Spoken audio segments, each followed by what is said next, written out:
Unafraid Show, right or wrong. Oh yeah, last night was pretty incredible. Last night was pretty incredible. The national championship game was played. Bama versus Georgia. A lot of people said they weren't watching the SEC, all SEC final, while I wrote about it and it was a scam. Wrote about it, talked about it. Alabama did triumph. You do have to give them a lot of credit though. We'll start off by saying you got to give Alabama credit because when they get in the big game, they win the big game despite whether they should have been in the big game or not. They find a way to close the deal. So what we got up for today is, because the biggest question is not just did Bama win the game, but did Georgia lose the game? Because I tweeted out a tweet before it happened, before the 2nd and 26 play, before overtime even started. I said Georgia was going to lose because they made the same mistake Oklahoma did a week before. Oklahoma, they played not to lose. Georgia played not to lose, and they lost. These are the breaks. This is the way things work in football. What we have up for you guys today.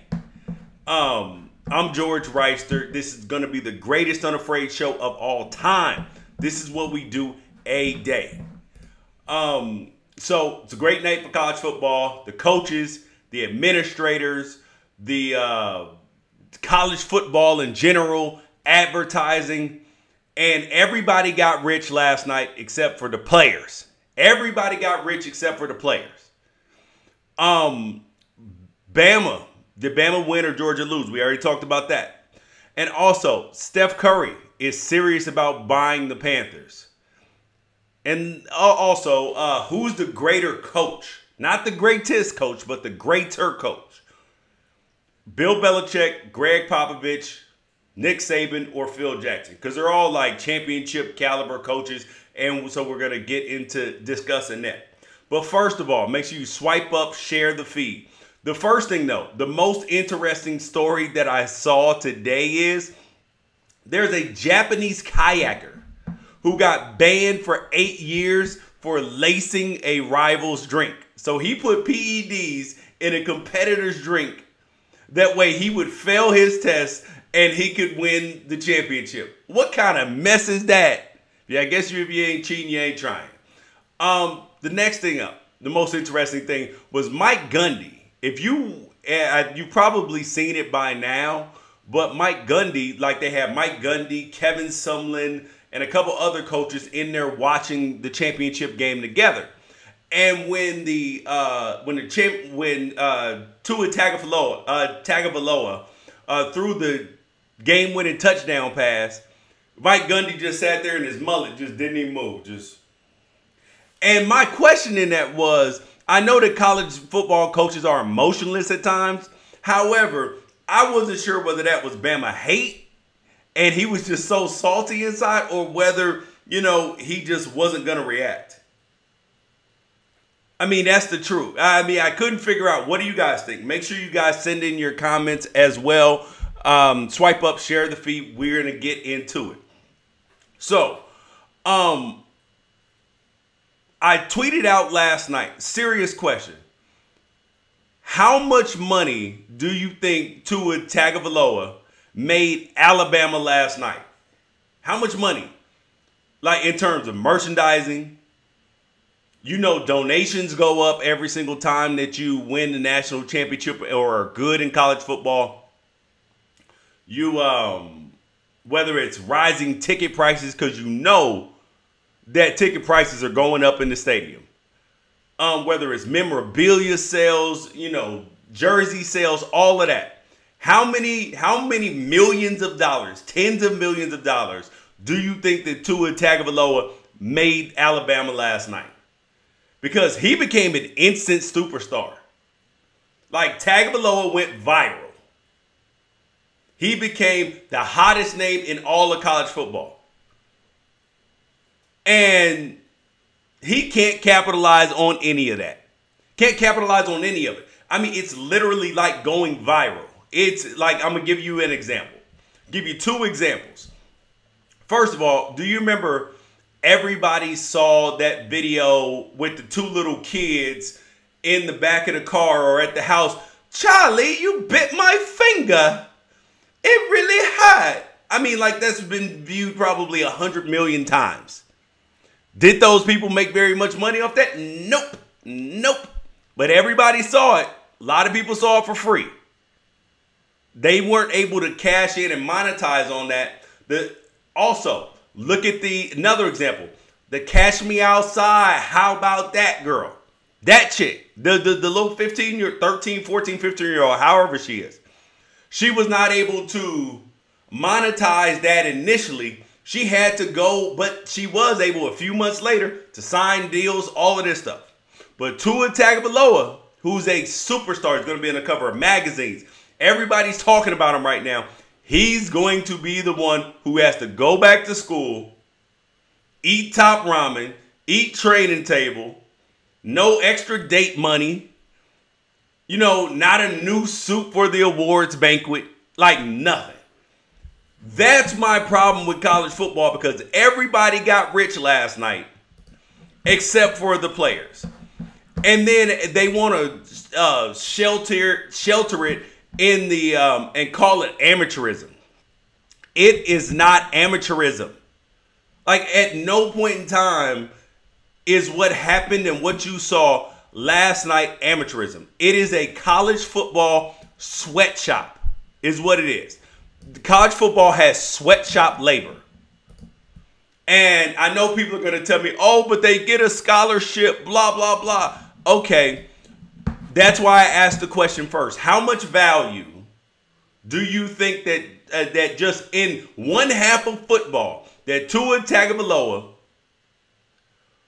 brought to Alabama last night versus his scholarship? Let's say his scholarship all in, including all the food, meals, everything. Let's say it's $200,000. The value of it, not what it costs Alabama, but what the value of it is. He made Alabama more than that last night. So did Mika Fitzpatrick. So did Roquan Smith over at Georgia. All these players brought more value than their scholarships. But then I still hear people complaining about, oh, well, wouldn't you like to leave school with no debt and I have $100,000 in student loans. Listen, you added no value to your school. You added no value. These players are adding value to their school. I know it hurts to hear that, but these players are adding value to the bottom line. And people in life who add the most value to the bottom line are typically the highest earners in life. Look, I mean, there's a reason why when you go see a movie that they pick The Rock instead of, you know, some D-list actor, because he's going to drive ticket sales. There's a reason why, you know, why Bruno Mars, you're going to go see a Bruno Mars concert, the 24 Karat Magic Tour. Reason why you go see that, because of Bruno Mars. Nobody's sees Camila Cabella from Fifth Harmony, who's opening up for him. She can't sell out Jack. I mean, like, she can sell out, you know, like the 500-seat arena, but she can't sell out a 25,000, 50,000 seat arena like Bruno Mars. I mean, come on. So stop crying about your $100,000 in debt. Talking about, oh, but they get a scholarship. Yes, but the players far exceed the value of the scholarship. I mean, come on. Like, you added no value to your school financially, aside from paying your tuition. And that's why it makes no sense that players cannot monetize or trade on their name. They can't get endorsements. They can't make any money off of themselves. Because if you look at how much money Alabama's going to make off just Tua Tagovailoa, just from this one game, this one win, that is absolutely insane. It's absolutely insane. And then when you look at, okay, so people will say, okay, well, they get bowl gifts. They probably got some great things for going to the national championship. Yeah, they did. They should.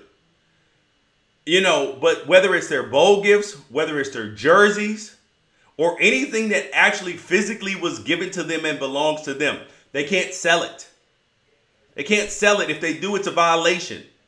Nick Saban made over $11 million this year. $11 million. Like, let's just go through a few stats from the game last night. Nick Saban, $11 million. A 30-second ad during the college football playoff game cost $1.2 million. And the average resale ticket price was $3,017. Everybody's getting paid except the players. And that is sweatshop labor. It's not slave labor, because slaves didn't get paid or get any kickbacks or nothing like that. It's sweatshop labor, because what you're doing is then you're not fairly compensated, or your compensation is not commensurate with the work and the value that you're adding. That's sweatshop labor. I mean, and the other argument that I keep hearing is, think that these players, that they have an opportunity to go to the NFL. They get a free education. The education is not free. You're paying for it. You're paying for it with your time, your energy, your sacrifice, your injuries, all of that. That's how you're paying for it. Oh, but they have a chance to go to the NFL. They're going to go off and get millions later. No, they're not.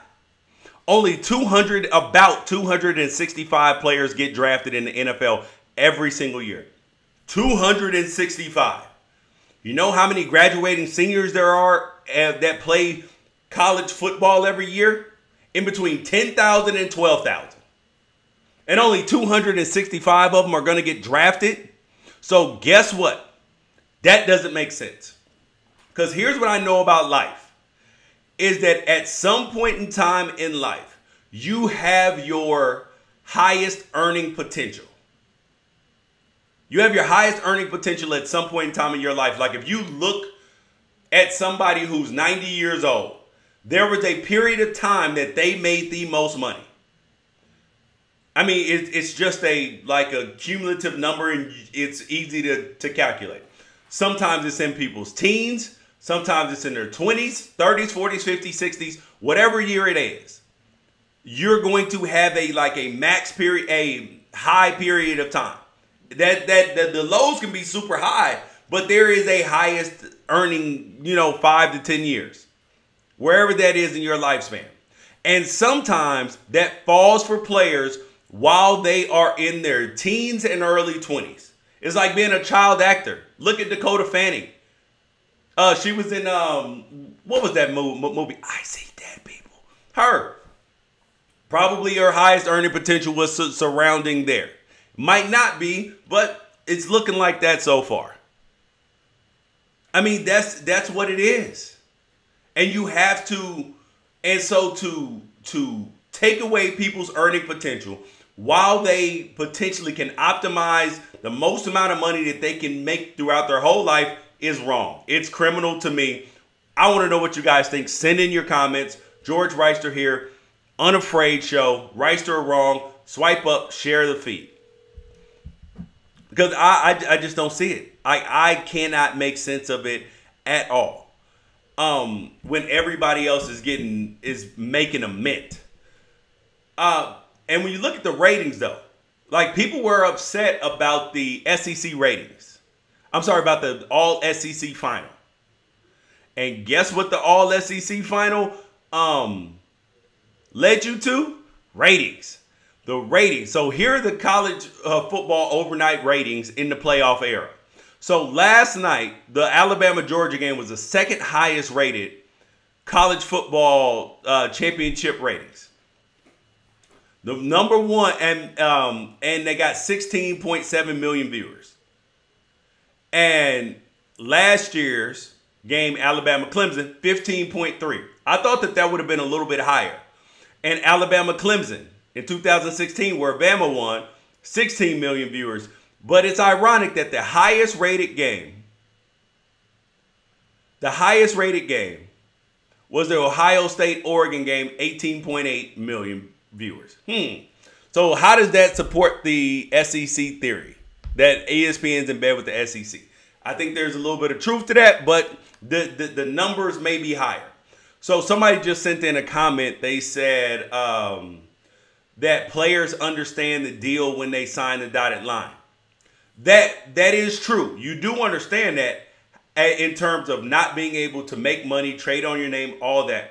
However, the other thing is there aren't any alternatives. If there were alternatives, players would choose that. Players would choose it. Because I don't know if you guys saw the video. Check out my Twitter when you log out of here. I put up a video of, I retweeted a video that ESPN put up of the Ridley brothers. One of them played at Georgia. The other one plays at Alabama. And they're both wide receivers. And after the game, they were switching jerseys. They were exchanging jerseys and hugs and all that. And I'm sitting there looking at this and I'm like, wow, I would bet that this is an NCAA violation on some level. Has to be. It has to be. Like, there's no way, because you just bartered. You just traded something. And those things usually result in violations. Even if you're, that has to be a violation. It is silly, man. It is silly. But then they're sitting there regulating what these players do and veiling it under amateurism. Oh my God. Stop it. Stop it. Stop it. Nick Saban, though. So I was wondering, who's the greater coach? Who do you guys believe is the greater coach? Bill Belichick, Greg Popovich, Nick Saban, or Phil Jackson? Really think about that. Because Saban has been able to, having an absolutely historic run at the college football level. 5 out of 9 championships. 5 out of 9 championships. It has been absolutely electric what the man has been able to do. And he's 12-3 in national championship and SEC championship games. He wins the big games, and it is like we haven't seen anybody win championship games at this rate. It just doesn't happen. People, they falter, they lose at some point in time. And Nick Saban just won't do it. He continues to win and win and win and win. That's what he does. Somebody just asked a question. When the players go to the NFL, can they sell their stuff off? Yes, they can sell their stuff off when they get to the NFL, but what good does that do? You're already a professional, all that stuff at that point in time, but it's your stuff. How can they control what you do with your stuff? It is completely wrong. Completely wrong.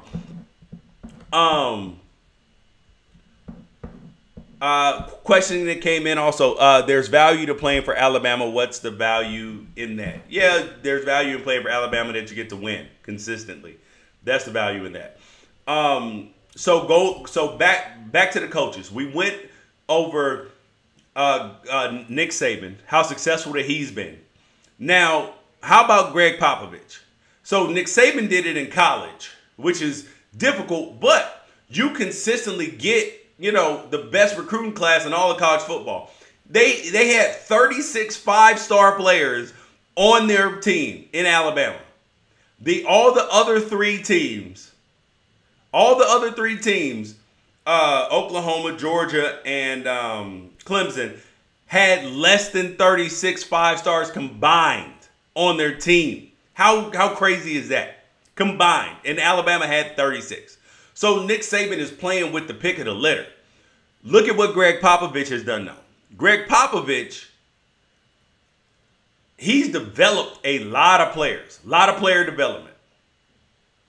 5 championships, whether it's Duncan, David Robinson, developed Tony Parker, Ginobili, Kawhi Leonard. He spots talent, identifies talent, makes that talent into something special. Think about that.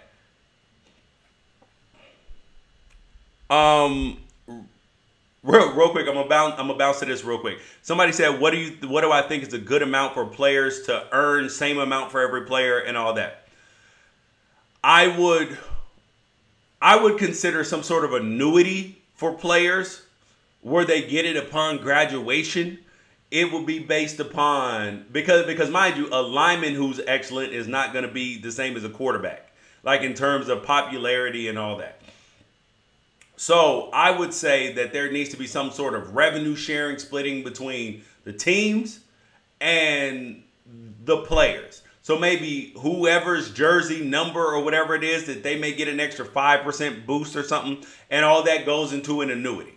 And you get it upon graduation. If you don't want to directly pay the players, okay, whatever. But that money needs to be set aside for them upon graduation, because graduation is good for the school. It increases their like academic APR or what API, whichever letters they use. So it's good for everybody when the kids graduate, and it's good for the kids. So if you want your annuity, graduate. Doesn't matter how long it takes; it's there for you. That's my solution to the college football drama. So we were going into who's the greater coach: Bill Belichick, Popovich, Saban, or Phil Jackson. We went over Saban. We went over Greg Popovich. But now Belichick. Belichick has been doing it for 2 decades. Like, yes, there was a 10-year gap between championships, but they're still major and in the playoffs every single year. And like the Patriots are literally like Alabama. They come into the season as the favorite every single year, and then something has to derail them. Whether it's injuries, whether it's, losing in the AFC Championship, losing in the actual Super Bowl, whatever it is, the Patriots are going to be there. They're not getting knocked out in the first round because they're going to have a bye. The Patriots are not going to, lose a wild card game. No, they're going to be in the AFC Championship. That's what they do. So, and then last coach we wanted to compare was Phil Jackson. Phil Jackson has 11 championships. Oh, but he had the best players. He had Jordan, then he had Kobe and Shaq. That's what Nick Saban's doing. I mean, that is literally what Nick Saban is doing. He's playing with the best players possible. Same thing like Phil Jackson was doing, playing with the best players possible. I mean, but can you begrudge that? Nope. So the guy that I would go with out of Jackson, Belichick, Greg Popovich, and Nick Saban, in terms of the greater coach, I would go with Greg Popovich. Because it's harder to do in the NBA because there's free agency. And to get guys to buy in, take a little less money, go all in for the team, be coached hard, and do it with new pieces every single year, I got to give Greg Popovich the nod out of all those teams. I mean, did he really? I would say that overall, Greg Popovich did have the less caliber players out of Phil Jackson, Bill Belichick, Nick Saban, and Pop himself. Because, mind you, he does have a potential top 10 player of all time in Tim Duncan in his repertoire, which is always good to have because you can't win without the players. So that's why I'm going there with that.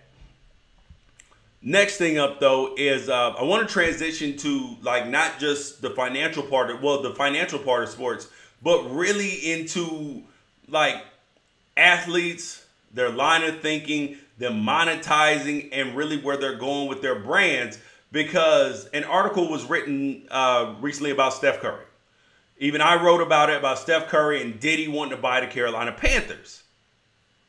And the Carolina Panthers are going to be up for sale because their owner, Jerry Richardson, he got jammed up with the Me Too, sexual harassment, sexual assault, whatever it is.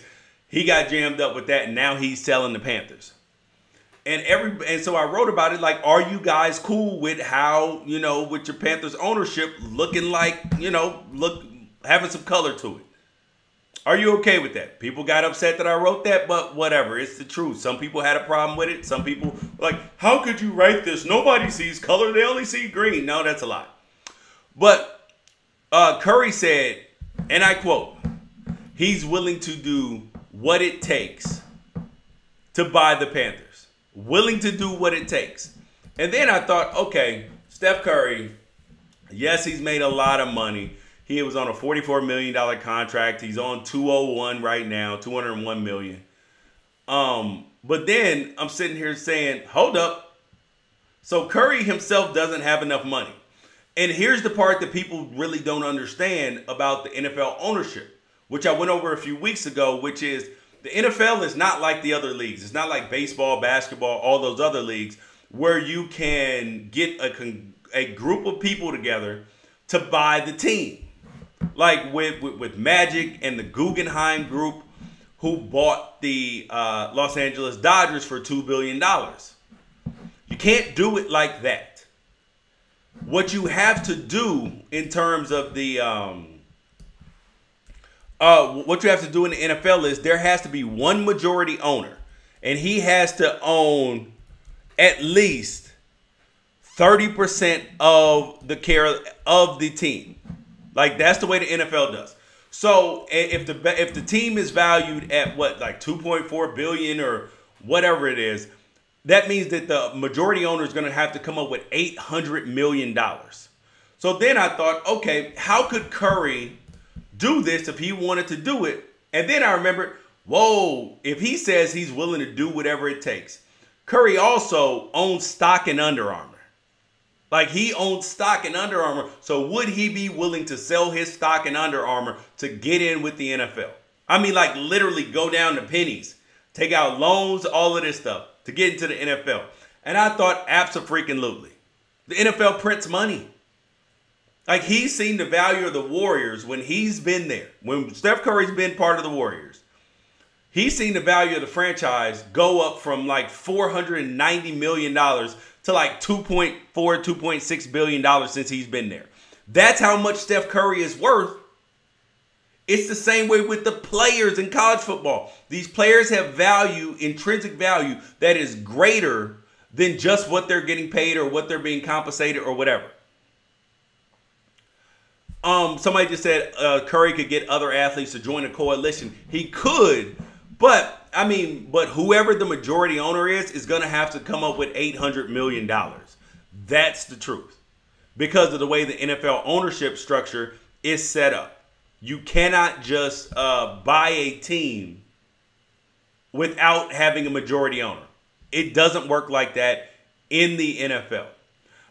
The next thing, though, is Ducks fans. Oregon Ducks fans on my timeline were, somebody sent in a comment. Could somebody like Diddy or Michael Jordan buy the Carolina Panthers? Diddy potentially could. I mean, they say he's only worth $800 million, but, you know, Forbes is wrong sometimes about these people's net worth. So could he come up with it? Possibly. Michael Jordan, he probably had to sell some of his Jordan stock. He gets $110 million in royalties every year, so he might have a few $100 million laying around up underneath the mattresses somewhere. And, you know, that could potentially work. So what I was going to was Oregon Ducks fans on my timeline are mad. They're like big mad right now. They're big mad right now, but I'm going to get to that in a second.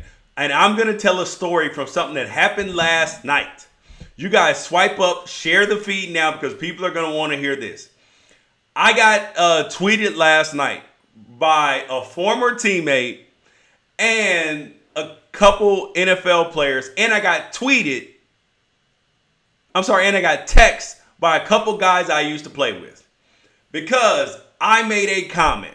I made the comment that said, the SEC, again, the SEC is back to Alabama, and then there's everybody else. Everybody else. And I said that because that's the truth. Alabama's won 5 out of the last 9 national championships. Like, they should charge everybody else in the SEC rent. Should charge everybody rent. And they got upset with me. They were like, oh, you're hating. You're this, you're that about Alabama. You're salty because they're Pac-12. No, it's the truth.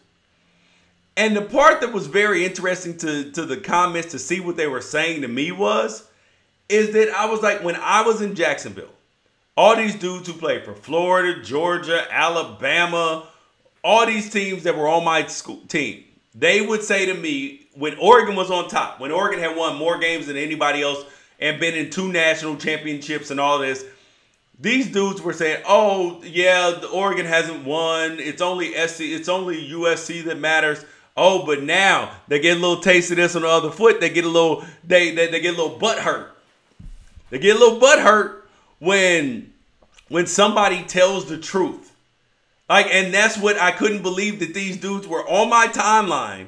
The guys that I used to play with on or against on my timeline and on my text message saying to me, "Oh, you're salty because the SEC is so great, blah, blah, blah." No, the SEC is not so great. The SEC is Alabama. And I love how they try to take credit for everything Alabama does. The SEC tries to take credit for everything Alabama does. Oh, we have 10 championships over the last X amount of years, and then the Pac-12 has 2. The Big Ten, even though the Pac-12 really has 3, one got vacated because of what happened at USC, but it's really 3. You can't unsee what they did to Oklahoma. So you got 3 for the Pac-12, 2 for the Big Ten, 2 for the ACC, 1 for the Big 12. I mean, like, and you're just sitting there like, come on, man. Look at this face. Like, damn near all of them belong to Alabama. And the truth be told is, there is Alabama. There's Georgia, who's 1A, right? I'm sorry. So it's Alabama at 1. Alabama at 2. Their second string at number 2. Then Georgia at number 3. Auburn kind of tied at number 3. And then there's literally everybody else. Like, nobody else in the SEC is a difference maker right now. And you have to be honest about that. You just have to. I mean, come on, man. Stop being salty, tweeting me because you mad because your team lost. It happens, man. It happens. It sucks. And that's why I got a message for Ducks fans. If you got a Ducks fan that you know, make sure that you tell them this. Make sure that you tweet them this. Make sure that you relay this message to them. Stop being salty. Stop having FOMO. Fear of missing out. Because Oregon already has a good quarterback right now. They lucked up with Justin Herbert. Lucked up and found a diamond in the rough at Sheldon High School in Eugene. But they were talking about, it just hurts just to see the Tua Tagovailoa. That Tua Tagovailoa should have been an Oregon Duck. And that this is Helfrich's fault and all this. Well, the truth is, it is Helfrich's fault. He should have offered the kid a long time ago. It was easy to get him. But he was concerned. I mean, like, this is the truth. He was concerned about men of Oregon. That doesn't even exist. Like, that's some made up idea things. Because to make a successful team, whether you're looking at the Patriots, look at Alabama last night. Prime example. Alabama has a kid in Tua Tagovailoa who is thanking God after the game, doing all the right things. Jalen Hurts backing him up, doing all the right things. But then you got number 48 trying to punch a coach. There's a certain balance of reckless individuals and knuckleheads that you need. There's an 80. Here's how our roster breaks down. Let me explain this to you. Is that you need 25%. Let's say there are 100 players on a team like there are in college. You need 25 of those players to be self-starters. You need them to be leaders, people who do the right thing just because it's the right thing. So you need 25 or 25% of those people on your team to be like that. And then you need another, 55% of your players. 60% of your players to be kind of followers, but kind of do the right thing, but they could go either way depending on what crowd they're hanging out with. So you need 25% of people who are self-starters, do the right thing all by themselves. 60% of your team needs to be players who are kind of followers. They'll either go the good way, the bad way, do the right things, whoever they're hanging out with. And then you need 15% of those kids to be kind of knucklehead, but they're really good kids in their heart. They just need a little bit of direction, but they're kind of rebellious. I mean, like the Marshawn Lynch types the number 48 from Alabama. Like, you need a certain balance of those. Like, guys who are a little hard-headed a little bit, but they're generally good dudes. And if you're winning and things are going well, then they'll stay in line and follow in line. They'll stay within the rules some. Occasionally, you got to kick one out. But that should be the balance and the mix of your team. That's how you make a good team.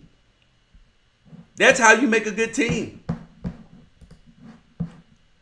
And so Ducks fans, you know, wishing for what they didn't have, I'm not in on that because Tua's right where he should have been. Mind you, do I think he could have been at Oregon? Yeah.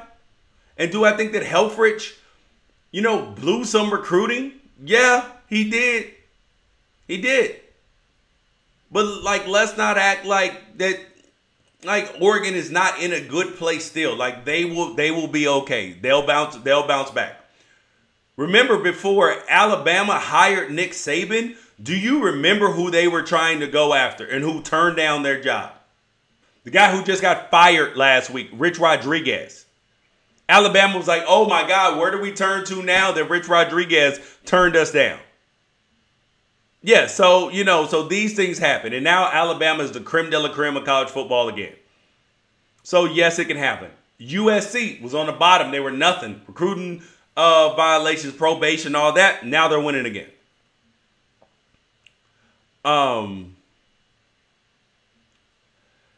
So people are upset. Yeah, so somebody just said that Helfrich got Herbert to Oregon, and why be upset with him and all this? No. Listen, the truth be told is Helfrich got lucky with Justin Herbert. Because remember, Dakota Prokop transferred from where did he transfer? Montana, Eastern Washington, one of them schools. Dakota Prokop. And I had players on the team tell me that they thought that Justin Herbert should have started that season out. But the coaches didn't want to start him because they didn't want to make Prokop upset because he transferred from Montana State. Thank you for helping me out. He transferred from Montana State. So if you have coaches that are not willing to make the right move because it's the right move, because they don't want to hurt somebody's feelings, wrong situation. So, yeah, so Herbert was from Sheldon High School. He wasn't like he was a big-time recruit. Let's not act like the Ducks didn't get lucky with that. Because I think that he's going to come back as the #1 quarterback in all of college football. He's going to be a professional. He's going to be a top-tier draft pick. Another Duck great quarterback in the pantheon of great quarterbacks at Oregon. Just what it is. So, you know, I was a little bit disappointed, I'm not going to lie, that they missed out on Talanoa Hufanga this year. Yeah, that was tough. That was tough because he was right there at Corvallis. Do I think that Justin Herbert leaves after his junior year? If it's good enough, hell yeah. If he's going to be a top 5 draft pick, he's out of there, as he probably should be. Another kid they missed out on this year was Chase Cota. Dad Chad Cota, he goes to UCLA. That one wasn't all that great either. So, you know, so they missed out on some big-time prospects that you feel like they should have got. But such is life. Alabama misses out on guys that end up going to Georgia or going wherever else. These are the breaks.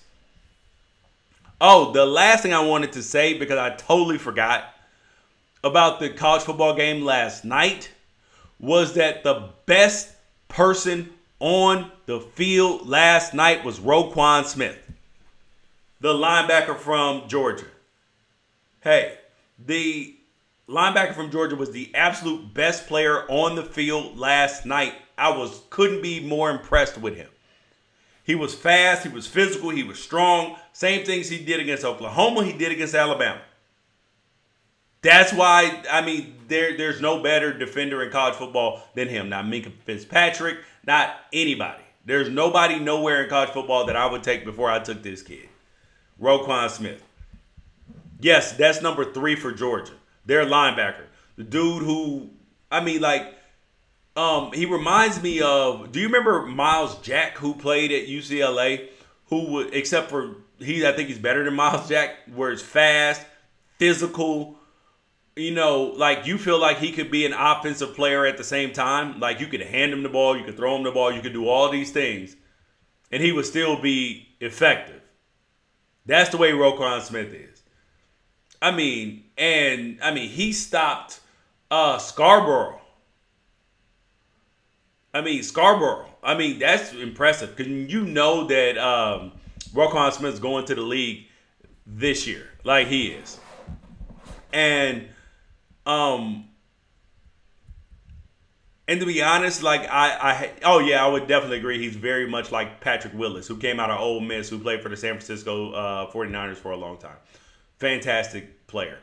My wife got a little bit upset with me last night when we were watching the game, because I tweeted out and I said something about Jalen Hurts losing his job, that he wasn't going to get his job back from Tua. She was like, these are college kids, don't get on them, blah, blah, blah. And I didn't feel like that I got on the kid like that. I was just saying, like, these are the facts. And I want to know what you guys think about that as well. And, like, is that too much? Is that too much to say? Because I didn't think it was too much to say. Do you think it was too much to say? And on that note, that leads me to the next point, is that I felt like Georgia lost the game last night more than Alabama won the game, because the Georgia coaches did exactly what Oklahoma did against Georgia. They got conservative. They didn't go out and take the game, close the game out. And that's a problem. Georgia didn't do that. Georgia did not close the game out. From their true freshman quarterback, had been playing well all game, aside from the first pass of the game, which he underthrew a little bit, but the receiver still should have caught, that was intercepted. And then the fluke play that went off the Alabama lineman's head. Like, he was playing well. He was converting on third downs, wasn't scared of the rush, none of that. And then you take the ball out of his hands.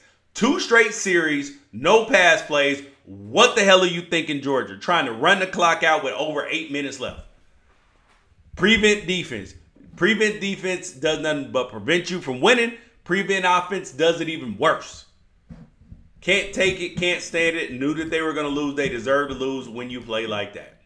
You guys, thank you guys for joining me today. Unafraid Show, right or wrong. Please make sure you swipe up, share the feed to everybody. Make sure they know to come here on a daily basis. And if you missed anything, download the podcast on iTunes. It'll be on TuneIn soon as well. Thank you. You guys have a blessed day. Peace out.